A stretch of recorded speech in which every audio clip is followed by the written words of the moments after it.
welcome to the Big Seance podcast. I'm Patrick Keller of BigSeance.com, and this is a place for an open discussion on all things paranormal, but specifically topics like ghosts and hauntings, paranormal research, spirit communication, psychics and mediums, and life after death. So basically, anything that pops up in my paranormal world. The candles are already lit, so you might as well come on in and join the seance. In episode 245, I asked listeners to send in stories of messages from loved ones in the spirit world. The most recent episode, episode 247, was part 1 of me sharing those stories. And so today is part 2 of stories of messages from past loved ones. I want to thank those people who trusted me with their stories because I know that someone out there will be helped or at least comforted after hearing them. So without further ado, let's pour the tea and get to some more powerful stories.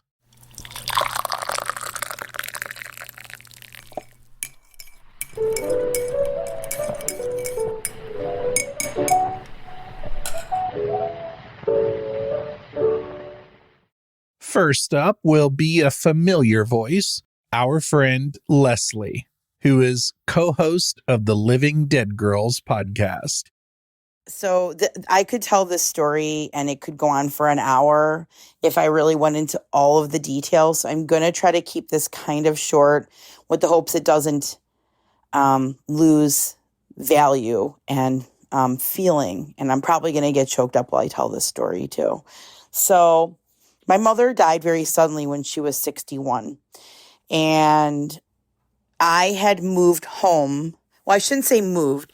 I should say I was staying at home. I was living in an apartment with my best friend, but I was staying in my old childhood house.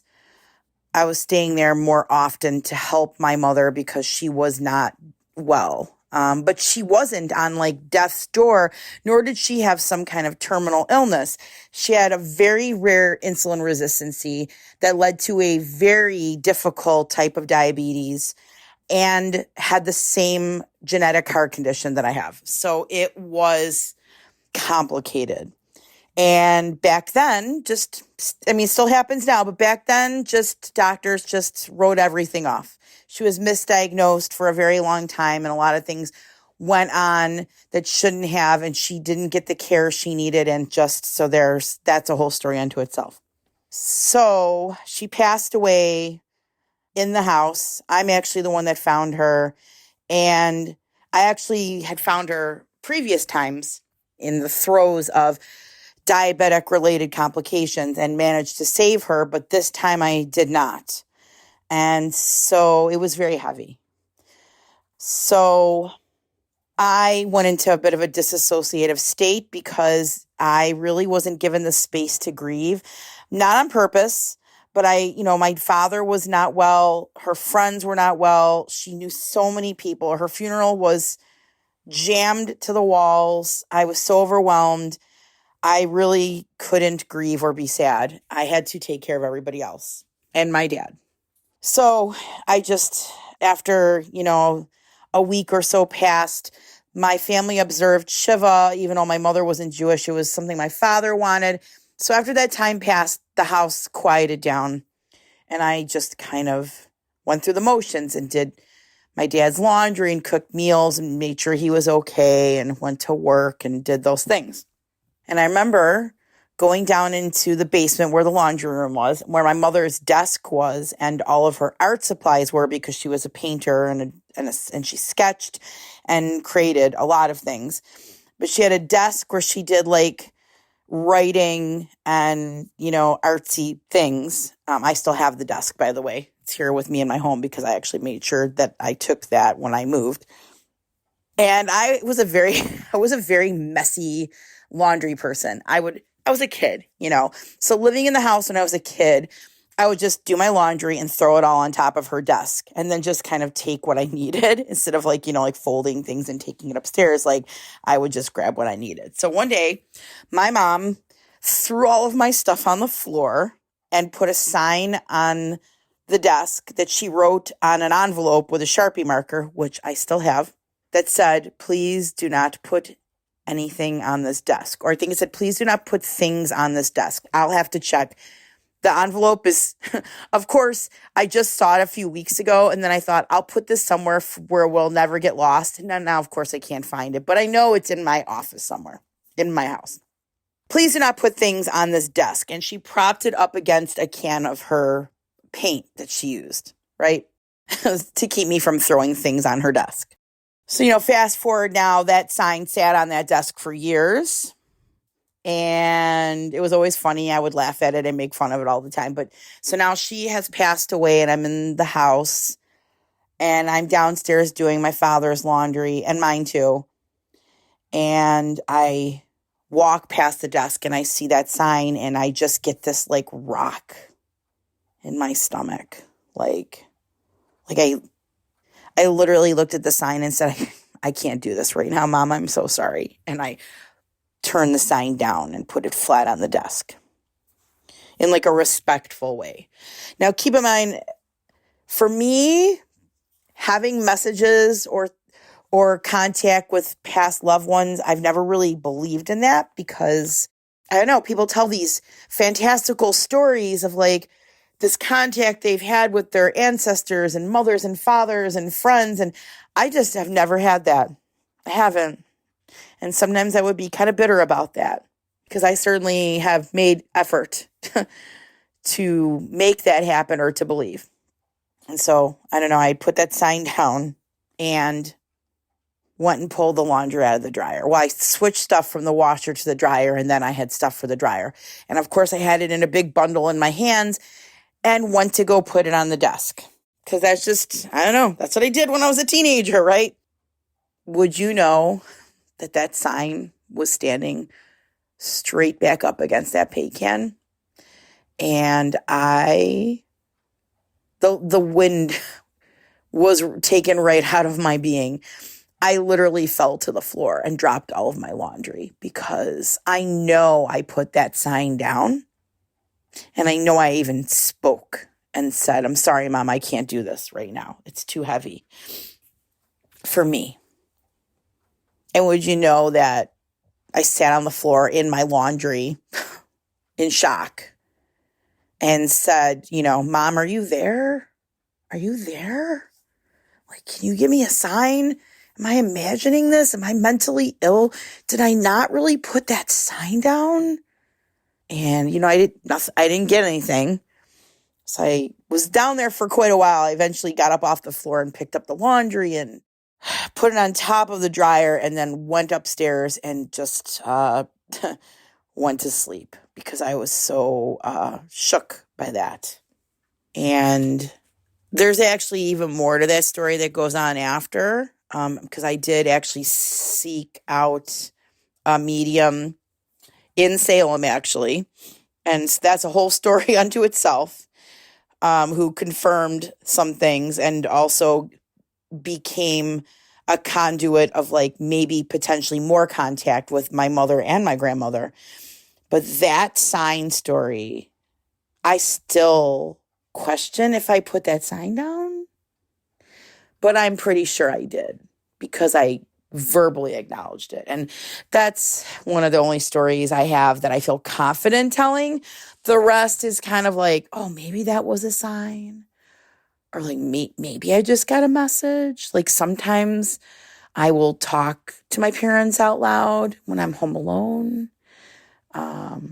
Sometimes I'll hear or see something that I think maybe that's a sign. But that sign she made to me is like my most confident contact with loved ones who've passed story. So I wanted to share that with you, Patrick, because I've shared it with a few people over the years, but I thought it'd be easier to share it as time went on, but it's actually gotten harder to share since my father passed away. But I wanted to share that with you because I respect what you do and we are friends. And I know that if anybody will not laugh at it or mock it or question it, it will be you. So there you have it. That's my story. Next up is Kelly, one of two friends and former colleagues who sent in stories for this episode. Hi, Patrick. This is Kelly Hill. I was calling to share a couple of stories. None are really out of the ordinary, mostly just electrical type things. But when my father-in-law passed away a few years ago, he left his Harley to my husband. And we don't ride motorcycles, so we left it in our garage until we could sell it. But we noticed shortly after we put it in the garage that every time we would walk through the kitchen, the light in the garage would come on randomly. And this happened for several years, actually, after he passed. So that was one. The other thing that happened, my nephew passed away a few years ago. And shortly after his passing, we had a lot of electrical things in our house. Our TVs would come on in the middle of the night randomly. Our house alarm would go off in the middle of the night randomly. And then my sister-in-law, she said the same thing was happening at her house. The radio would come on in the middle of the night, or they had been sitting in a room one night and no one was moving, but there was a bottle of water on the table and she could see the water rippling in the bottle. So just little things like that. But the one that stuck with me the most, this happened actually before my grandfather passed. So he had been at our house for dinner, and I was in my early 20s. And as he was getting ready to leave, you know, he was hugging me and saying goodbye. And as he reached in to hug me, I felt this strange, like, I don't even know how to describe it, almost just like a pull or something that like, just like a force that went through my entire body. I felt it from my head to my toes. And when I stepped back, it kind of took me a second to process it. So I didn't really know what it meant or what it was. But later that night, in the middle of the night, my grandma called and my grandpa had passed away. So I don't know if it was like a soul-to-soul kind of thing. It was just an incredibly odd feeling that I've never felt before or since. So it was just some kind of a pull, maybe his soul telling my soul he was leaving. But definitely something that sticks with me even to this day. So I definitely believe in signs and I do look for them. I just prefer that they not come in the middle of the night because they do kind of freak me out in the middle of the night, but I'm definitely always looking for signs. So just wanted to share my story. Thanks. And now another familiar voice who I interviewed in episode 234, Susan Davy. Patrick, this goes back to May 2019, where you had posted on Facebook a really lovely video, just a silent, well, you weren't speaking, a silent video of your back veranda area, looking onto the trees. I think it was evening time and it was just the sound of the leaves in the trees and maybe some lakes kind of noises. It was beautiful. And it was just, you know, a how's the serenity kind of moment. And I thought, well, I will send Patrick a how's the serenity kind of video, just the sounds of the evening in Australia, my version of frogs and crickets. So I got my iPad and I went outside and I stood outside my front room just to record, to be silent and record the sounds of an autumn night here in Australia. And I did not speak. The only time I speak is at the end of the video where my cat jumps up on the back of one of the lounges and peers out the window and looks at me like, what are you doing? And I go, I breathe in, I go, Darcy. Anyhow, I came inside and I listened to the video just to see if it was, you know, suitably frogs and crickety enough to send you. And when I listened really closely, there is a whispered voice saying, I'm here. Quite early into the video, I'm here. I did not speak. In fact, I was recovering from a flu and my voice was actually quite croaky and very, very sinusy. But there it is. I'm here is whispered. And it's like, I don't know. Somebody was there, or maybe it's kind of a Leslie Flint kind of moment where you're not speaking, but it comes from around you.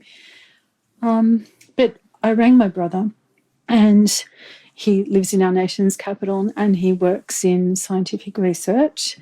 But I told him what had happened and he was silent, and he said then he'd had a lucid dream of our mum that very morning, and she didn't speak, but she just sort of smiled her signature cheeky grin. So that was a bit of a sign, and it had been 16 years since her passing the week before. So I have a go-to person for all these conundrums, and I'm lucky enough to have a very, very dear friend who is a psychic medium. And so I called him because I was a little bit rattled. And he said to me, you get back out there with your iPad and you go and talk to your mother. So I didn't. I was a little bit scared, but I'm not so scared now. And I'm pretty confident that she does hang around in my garden. So that is my story. And you're a little bit involved in it because I was just trying to send you the nighttime sounds of Australia. But we got a little bit extra. The next few stories are ones I'm very familiar with and are shared by another friend and former colleague. And I have my own addition to those stories in just a bit. Hi, Patrick. This is one of your good friends from back when you were gainfully employed in teaching. I just wanted to share with you a few of the moments that I feel I had voices from beyond, not actually voices, but things happening in my house from beyond after my dear husband died. And the first one was the alarm system for my house that I was living in would randomly go off. There were no doors open, which is what activated the alarm system, but the alarms would just go off randomly. They'd start on the top floor, work their way down all the way to the basement. And I had to, of course, it scared me, and I had to disengage the system and reset it. And there was no reason for this happening, but I think it was a voice from beyond telling me that he was keeping an eye on me. But the strangest one was, I think, I had a picture in my entryway, and it was a pendulum, and written on the pendulum was, a kiss is just a kiss, a sigh is just a sigh as time goes by. Now, this picture had been up in the house since, probably the second week we were in the house. Never moved, just stayed there all the time. And one evening when I had gone to bed, I all of a sudden heard a crash. And it was coming from downstairs, but the alarm didn't go off. So I figured nobody was breaking in and there was no sign. So I would just get it in the morning. So sure enough, the next morning when I go downstairs, that particular picture was on the floor, and it was a marble floor. And this picture was glass encased, and it didn't break, but it was just on the floor. And I thought, well, just another sign that someone is thinking about me from beyond. So I haven't had any signs for a long time, but that was right after my husband had died, like probably 6 months. And from 6 months to a year, I was just getting little signs. And then I actually had a friend of mine come and sage my house because the signs were really starting to scare me. So she came in and she said she certainly felt a presence in the house when she was doing this. And we went about the whole ceremony of saging the house and opening the windows and the front door and the back door. And I never had anything happen after that. So that's my story. I'm sticking to it.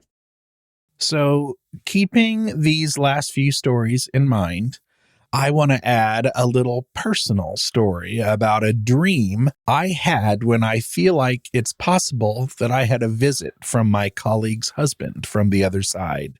This is from a post that I wrote in 2012 on the Big Seance blog that 2 years later transitioned into the podcast you're listening to now. At the time, I had been having a number of vivid dreams in which I was reading things in the dream.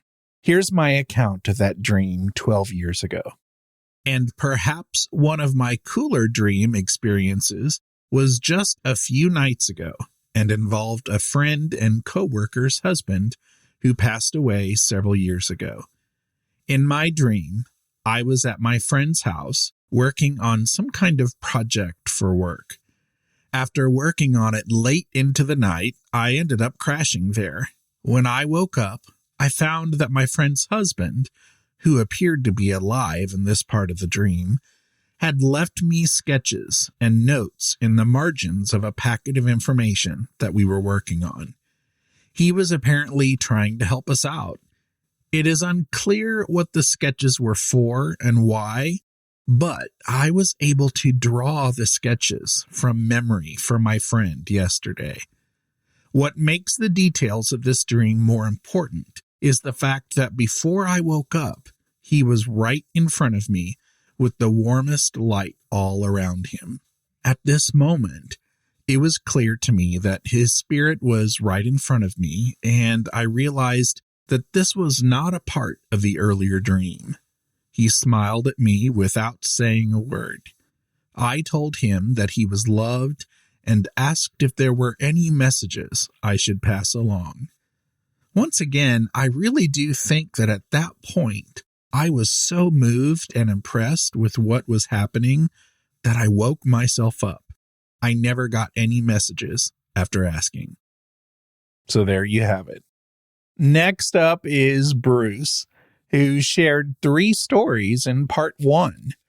I grouped them in this way because his previous stories came more from his work as a medium. Today's stories are more personal in nature and from family experiences. I was about to get married, and what happens is that I'd hidden the fact that I was a medium to most people, but I decided to tell my fiancée that I was a medium when we met. So she just looked at me and sort of said, well, okay. Anyhow, so the love affair progressed, and we were engaged to be married, and we went up to meet her clan. They were gathering at a apartment up on a beachside suburb. So I walked through the door. There's about 30 people having a party, and they all turned around and say hello. But what happened is I noticed there was somebody there. It was like a meerkat sort of head swivel, and I'm going, okay, there's somebody there that's not alive like the rest of them, but sort of okay. So I just noticed that. So what happened is that night I went home, and I would point out that my fiancée was living with her parents at the time, and we'd parted that night, and I went home to bed. Then up pops my communication channel when they announced standby for transmission. So anyhow, out pops communication from her dead Auntie June. Now, this was a favourite auntie that my soon-to-be wife had grown up, and she had died probably 10 years before. And what happened is that I'd heard a couple of tales that sort of she was a lovely lady, etc. So anyhow, so she pops up and says, I'm Auntie June. And I go, yeah, okay. So at this time, you don't really want to sort of come out with anything that's going to embarrass you, especially in front of the family. So, okay, so where's some proof? Okay. So she said, it's got to do with the message, and I want you to pass on to have a look at the book that I gave her when she was 12. And it was for a communion. And so anyhow, there was the wrong message inside. So I made a joke to her, and I said, okay, wrong message. I mean, would you get a name wrong or something? Anyhow, so I quickly found out she didn't have a sense of humour. Where I thought things were funny, she didn't think things were funny. So what happened was that the message was that we had overlooked to invite her husband, who was still alive, to our wedding. So she wanted us to correct that mistake. Fair enough. So I phoned up my fiancée and I said, look, did you receive a book by any chance when you were about 12? And it was a confirmation. Because she was brought up Catholic, and I wasn't too sure, communion, confirmation, anyhow. So she said yes, and I said, could you go and have a look at the inscription? Because there's a mistake in it. And this explains what the next part of the message is. So what happened is that they went out. She told her mum, and they both went out and they searched through the garage and they found the book in question that had been packed away years ago. They opened it up and the message was on your communion. And I believe that the communion's at 7 and confirmation's at 12. So she had written the wrong words. So she had made a mistake. And then they phoned back and they said there was a wrong message here. She made a mistake and she was so embarrassed by it that she mucked it up. And I said, well, there was a second part to the message. So the first part's correct, proved correct. It's her. And the message is that we forgot to invite her husband if he's still alive. And they said, oh, we have. And I said, well, it's not too late. So what they did the next morning was to issue the invitation to him to come to our wedding. He eventually didn't come to our wedding, but she wanted the invitation to go out because that patched up a lot of problems that were in the family. So this, it was one of those things that it was a nice message. It was very direct, and the communications lasted many years, probably about 20 years after that. And she never got my sense of humour, and I always would pass on the messages. But it's like having a resident medium. They accept that you get messages through. They don't know how you do it, but okay, just don't appear too odd to other people. This is a message from a loved one, and it has to do with a bracelet that my daughter lost. My daughter was about 30, and she was wearing an expensive bracelet, a Pandora one, to her place of work, which she was a primary school teacher. So she came home and she said, I've lost my bracelet, and it could have been at the shops, could have been at school. So we searched high and low. She revisited or where she went. Nobody had found a bracelet. It was something that was really upsetting her. So she turned to me and she said, do you think that somebody on the other side might be able to help us? And I said, I don't know, I'll try. So we have a lot of people on the other side, but there's ones that probably keep an eye on her closely more than others. So anyhow, I asked for some form of message from past ones, and I received a symbol of, which was a high school shirt. In Australia, when people are in their final year of high school, they get to wear what is known as a rugby shirt, and it has their name on the back, and it has the colours of the school, and only the senior students can wear it. It signifies that they're just about to graduate. So I was shown this shirt, and the colour is red, and it was the school that she went to had the red colour. So anyhow, I told her that from interpretation of the symbol, it's at the school, and it's somewhere on a garment with red, if that makes sense. And so she went off to school and she searched in the lost and found. And she'd already looked in the lost and found, and they hadn't found any bracelets. But she went across to the clothing section of it. And she went through and she took off each layer of the clothing. And there was a pile of clothing there, probably about 20, 25 items that have built up over the years. And she got down to one clothing item, and there's her bracelet sitting on top of it. And a child had turned it into lost and found and put it in with the wrong group, I suppose. So the interesting thing was that the shirt on which it rested was red and had a polo neck, which is even more interesting as her school colours are blue at the primary school, and there is no reason for having a red T-shirt at that school, not even for sport. So that's a colour that's you wouldn't bring to school. You wouldn't be wearing it. So anyhow, she came home and she showed me the bracelet, and she said to thank whoever was on the other side that guided our actions that day. So that was a lucky message from somebody who cared and loved her. The last two stories in part 2 come from Amy Park Goeddeke. And then, as always, right after the outro, I'll share some love from my Patreon supporters. Hi, Patrick. It's Amy Park Goeddeke. So I wanted to respond to your shout out for sharing stories about contacts with our loved ones. And I have a couple I'd like to share with you. The first one is my cat, Mercedes.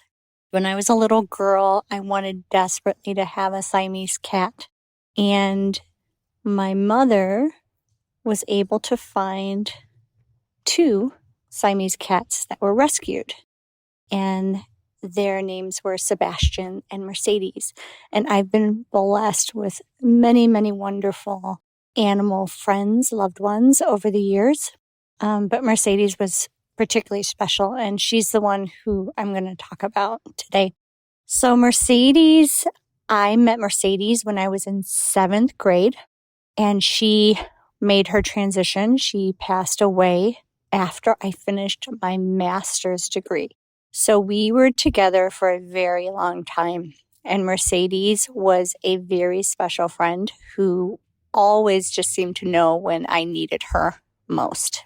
And if anybody has ever had a cat or an animal that loved them, I'm sure all of us know what I'm talking about. So Mercedes always had this habit of crawling into bed with me at night. And then when I would fall asleep, she would leave. And in the morning, she would crawl in bed with me again. And she would get up when I got up. She wasn't even a cat that would beg me to get up so she could be fed. She would just rest with me. And that was kind of our habit. So when Mercedes passed, I actually was at work, and I received an email from my mother, bless her, saying, I think Mercedes is dying. So, of course, I rushed home. It was only by fate that I even got the email, because I'm usually not checking my personal email at work. And so I got home, and my mother was sitting next to Mercedes, who was laying on the couch. And my mother looked at me with very concerned eyes, and she was petting Mercedes. And every time she would touch Mercedes, Mercedes would jump and flinch. I'm not sure how to describe it, but she would have this, very physical reaction. So my mother said to me, I think she's having seizures. And I knew that it wasn't a seizure, that she was trying to leave. And for Mercedes, I don't necessarily think this is true in every situation, but I believed and could sense at that time that Mercedes was trying to leave. And every time my mother would pet her, her spirit would sort of slam back into her body. So I suggested to my mother, let's just let her rest. And so as soon as my mother stopped petting her, you could see Mercedes sort of relax and kind of take her last breath. So Mercedes being very, very special to me, I took charge of her at that time, and I took her to be cremated, which was a very difficult experience for me, but I felt it was something I had to do for her. I wanted to be with her and make sure she was cared for. So I held on to her ashes. I don't know if this is I suspect it's not, but I feel like it's important just to mention that I did keep her ashes. I just never really sort of felt I knew best where to place her. So when I got married, I still had her ashes, and I moved in with my husband in another city. And of course, I took Mercedes' ashes with me. I don't know. I just want to say I don't think it would have mattered if I had her ashes or not, to be honest. But it is a symbol, so to speak, I think, of the connection that I felt like I still had for her. So after I moved in with my husband, she's still my husband, I began having visits from Mercedes. And I could feel her jump up on my bed and rest at the end of my bed. And I knew it was her. I could sort of see her in my mind's eye. So I'm a medium also. So those were some of the experiences that I would have with her, is I would feel her jumping on the bed like she would. I could feel her walking on the bed, and I could feel her resting at my feet. So this happened for several days, or several occasions, I should say, not all in a row. Maybe it would be spread out periodically, a few months. And then one day I was laying in bed and I was resting on my side. And again, I could feel Mercedes jump on the bed. And this time she walked all the way up and curled down next to my chest. And that's what she really used to do when we lived together. And I could feel her warmth pressed up against my body. And then she began to purr. And I could feel her, the vibration of her purr. I could hear her purr. I could feel her warmth. And I remember thinking, just starting to go and pet her. And I stopped myself because I was afraid if I moved, it would break the connection and she wouldn't be there anymore. So I laid there with her next to me, purring, and enjoyed that time with her like we had spent before until I fell asleep. So that memory and time is so cherished to me. And it was the last time, interesting enough, it was the last time I've experienced a visit from her. So to this day, I still wonder, what was it about that time, that day? Did she know that that was going to be her last visit? So she chose to make it extra special? I don't know. Is she still with me and I'm just not picking up on it? I suspect that might be true too. But for all the animal lovers and many others out there who have had loving relationships with animals, I just felt like that was an important story to share. So hopefully it has meaning for other people as well. The other story I want to share is when I had a loved one who was dying of cancer. And I'm going to be just I might be a little vague about the relationship just because it's not, I feel like it's a shared story and I want to protect the privacy of other people who have relationship with this person. So this was a loved one whom I admired greatly. And she was dying of cancer and she lived in another state. And at that time, I was very, very active at a Buddhist temple. And I was feeling so compelled to do something, but it was sort of next to impossible because she was so far away. So I called her as she had entered hospice.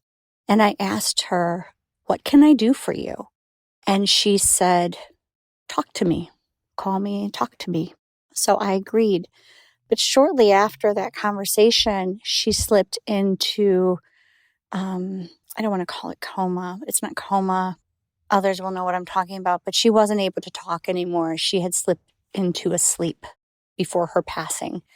And so I decided that I would chant for her and I would continue to talk to her. So every night I would talk to her and I would give her reassurance and I would tell her about the care we would continue to give to those loved ones she was leaving behind. And I would just talk to her until I fell asleep every night. And when I was driving in the car, I decided I would chant for her. And it was a very simple Buddhist chant, but it carried I believe very strongly in intention. So I would carry an intention of peace and love for her. So I did that for several days. I wasn't kept necessarily abreast, day by day about what was happening for her. But I just continued until I decided I was just going to continue to chant and talk to her until I was told that she had passed. So one day I was driving across the border. I used to go to Canada quite a bit. And I was coming back from Canada and the traffic was stopped at the border. And I reached over to, at that time, we needed to have our passports. So I reached over to look for my passport and I couldn't find it. And I was chanting for her. Prior to that, I was starting my routine of sort of chanting for her. And as I was chanting, I sort of reached over to try and find my passport. And I was chanting and looking for my passport, and I couldn't find my passport. And I was trying to think of where it could be. So it was just this mixed sort of moment of chanting and being a little frantic about my passport. And just then I felt my loved one come into the car and I could see her. She had the most beautiful smile. Even as a little girl, I remember being just captivated by her smile. I thought she just had the most beautiful smile. And as she came into the car, I could see her smile and I could feel her joy. And I got the sense of her intention that I didn't need to chant anymore, that she had passed. So I said to her, we sort of, okay, we're going to take care of your loved ones who are still here. And I sort of said my goodbyes to her.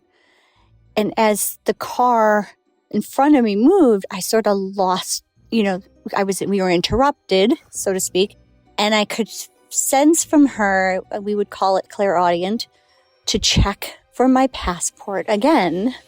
And then she left. And as she left the car, I felt her brush my hair, affectionately brush my hair. And when I reached down gently next to my purse, my passport was there. So she had come in to tell me that she had passed. And I'm still so fascinated by that experience because there was so much in that experience, including the fact that she gave me my passport. So I wanted to share that story too.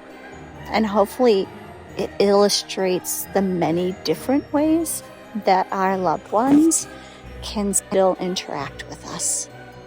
Thanks, Patrick, for all you do. And I hope that these stories bring joy to somebody else. For show notes, including links to anything we may have mentioned in this episode, visit bigseance.com. And you can continue the discussion and hang out with a great community of Paranerds by joining us in the Big Seance Parlor on Facebook. Want to hear your voice in a future episode? Go to bigseance.com/feedback to learn how. Thank you so much for listening. Unfortunately, it's time to blow the candles out, but we'll see you and light them again next time.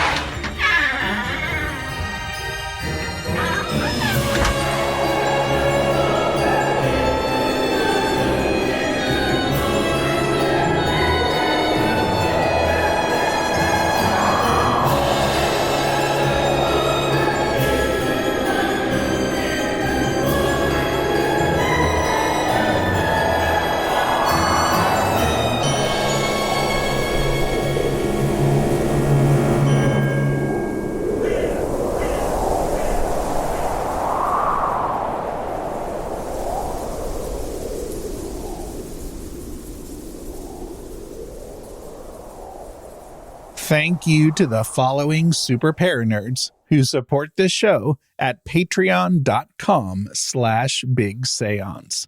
Sue, Jen, Michael Henson, Daryl, Anne-Marie Sullivan, Natalie N., Kim Robb, Josiah Lorenzo, and Susan Davy. My supporters at the Parlor guest level, who can be found at bigseance.com/parlorguests, are Anne Rekovich from ozparatech.com, Dina DeCastro of Dina DeCastro Astrology, Janae Michaels from Grey House Tarot and Farm Artifacts, Amy Park Goeddeke of amyparkg.com, Lonnie Scott from weirdwebradio.com, Lana and John of Carbon Lilies, Midge Munster from midgemunster.com, Heather N. of dancingbeealchemy.com, Diane Razmataz, Stephen St. Amour, Tracy, Andrew Watson, Amy Taylor, Danielle Hemberry, Christine Rath-Selhe, Mindy Kentop, Hope Battaglia, Cass and Bailey, Melissa Armour, Janet Shaw Binns, Bruce Williams, and Christopher Kohler. And I currently have 4 fabulous listeners who support the show at the $10 level, which, as you know, isn't even a thing. Those Paranerds are Glenna Becker, Peggy Hagan, and Steve and the lovely Judy Skinner. I also have 3 wonderful listeners who support the show at the completely made up $20 level. And those peeps are Norman and Linda Keller and Kevin Gilbert. Thank you, Paranerds.